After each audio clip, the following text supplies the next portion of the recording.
नरसिंह रावत जी। जी, राधे राधे। महाराज जी, आपके चरणों में कोटि कोटि प्रणाम।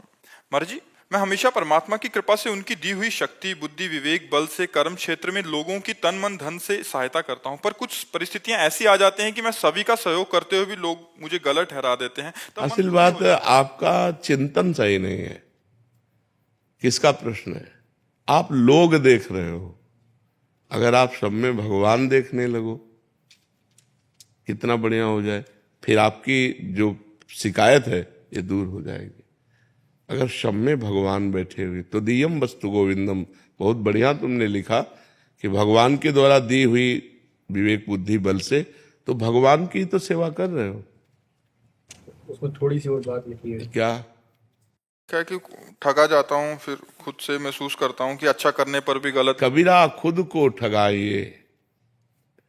तुम्हारा पूर्व का यदि कर्म है और आप इस समय नवीन कर्म कर रहे हैं, इनका हित करना, और ये बदले में आपको ठग रहे, तो आपको प्रसन्न होना चाहिए कि मेरा तो पुण्य बन गया और इसका हिसाब था मेरा, वो चुकता हो गया तो बढ़िया हो गया। परेशानी क्या है?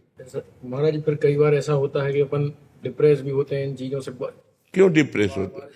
इसीलिए कह रहा हूं, तुम लोगों को देख रहे हो इसलिए डिप्रेस हो गए। संसार देखने वाला ही डिप्रेस होता है, भगवान को देखने वाला डिप्रेस नहीं होता। अगर सब में भगवत भावना करो, और भगवान है सब में, सिय राम में सब जग जानी, करो प्रणाम जोरी जुग पानी। सब में भगवान है, पास धन है, हम इनको दे दिया। अभी हमको गाली दे रहे हैं, हमारे साथ कपट कर रहे हैं, हमारे साथ छल कर रहे हैं, तो हमारा तो हिसाब हो गया, हमारा कर्म बन गया उत्तम। अब ये जो हमें गाली दे रहे हैं, ये हमारे पूर्व जन्म का कोई हिसाब है, तो वो भी चुकता हो रहा है। हमको ये विचार करके प्रसन्न होना चाहिए, हमको ये विचार करके निगेटिव नहीं जाना चाहिए मैंने इसका हित किया। ये बात गलत सोच है, ये परमार्थ के अध्यात्म के हिसाब से गलत है, इसीलिए हम डिप्रेस हो जाते हैं। अच्छा महाराज, जैसे अपन किसी की मदद करें या कुछ भी करें तो उसके कहते हैं कि अपन किसी उसके कर्म वो भुगत रहा था और अपन ने उसके जाके उसकी मदद कर दी, तो क्या उसके कर्म अपने? तो आपका कर्म उसके कर्म से जुड़ा हुआ था, इसीलिए आपको वहां सम्मिलित किया गया, इसीलिए आपको वहां भेजा गया कि अब उसके दुखमय कर्मों में आप अपना हिस्सा दीजिए और उसके दुख को निवारण कीजिए, तो आपको मिलेगा पुण्य और उसका कट गया पाप। बिना संयोग भगवान के कराए थोड़ी तुम पहुंच गए। मान लो कोई तड़प रहा है और आप पहुंच जाते हैं और आप उसकी तड़पन को मिटा देते हैं, अस्पताल ले जा करके उसके दुख को मिटा देते हैं, तो आपका भगवान के द्वारा भेजा हुआ कार्य है। आप भगवान की तरफ से प्रेरित होके गए, तो आपका तो बना पुण्य और उसका कट गया पाप, दुख निवृत्ति हो गई। तो ये संयोग होता है। आपको ही क्यों भेजा? आप ही क्यों आ गए? किसी और को भेज देते। तो ये भगवान का विधान है, इस बात को समझना चाहिए। आप स्वयं से नहीं गए, आपको ले जाया गया है।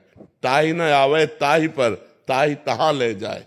जैसी हो भवतव्यता तैसी बने सहाय, आप न आवे ताहि पर, ताहि तहां ले जाए। वो भगवत विधान होता है। तो भगवान की जय जयकार करनी चाहिए कि मालिक मुझे ऐसा किसी दुखिया के दुख निवारण का मुझे सौभाग्य दिया।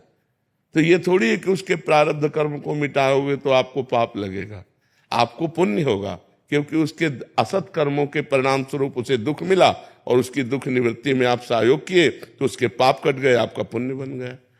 समझ गए? जी जी। महाराज, जैसे ये कर्म कहाँ से शुरू होते? जैसे एक कसाई जो रोज मुर्गे काट रहा है, वो तो रोज हजारों मुर्गे। अरे तो इनकी फिर दुर्दशा जानते हो कैसे होती है? नरकों में इनको लाखों करोड़ों वर्ष सड़ाए जाते हैं, वो तो तुम्हें नहीं दिखाई देगा। अब जैसे यहाँ चोरी की और पुलिस पकड़ के ले गई, अब वहां जो हिसाब करती है अंदर 4 पुलिस वाले मार डंडे, जब उनकी खाल उधेड़ते हैं, इसके बाद 20 साल की सजा, आजीवन कारावास, एक एक गलती की। तो यहाँ जो कर रहे हैं ना, इनकी दुर्दशा जो नरकों में होती है वो तुम्हें तो पता नहीं। कर्मों का फल तो भोगना ही पड़ता है ना। देखो ना जीव की कैसी दुर्दशा होती है, फट गए पूरे शरीर, तो अब ये सब भोगना पड़ता है यहाँ भी और नरक भी। ऐसा नहीं है कि ये जो कर्म कर रहे हैं इनको भोगने में अवश्य में भोगतव्यम, भोगना पड़ता है, एक एक कर्म को भोगना पड़ता है।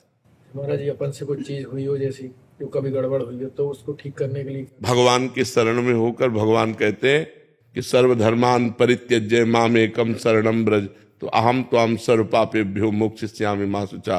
अब लो नसानी अब ना नसइयों, आज तक किया अब कोई पाप नहीं करूंगा, और भगवान की शरण में और नाम जप करो, भगवान के नाम जप से सब पाप नष्ट हो जाएंगे।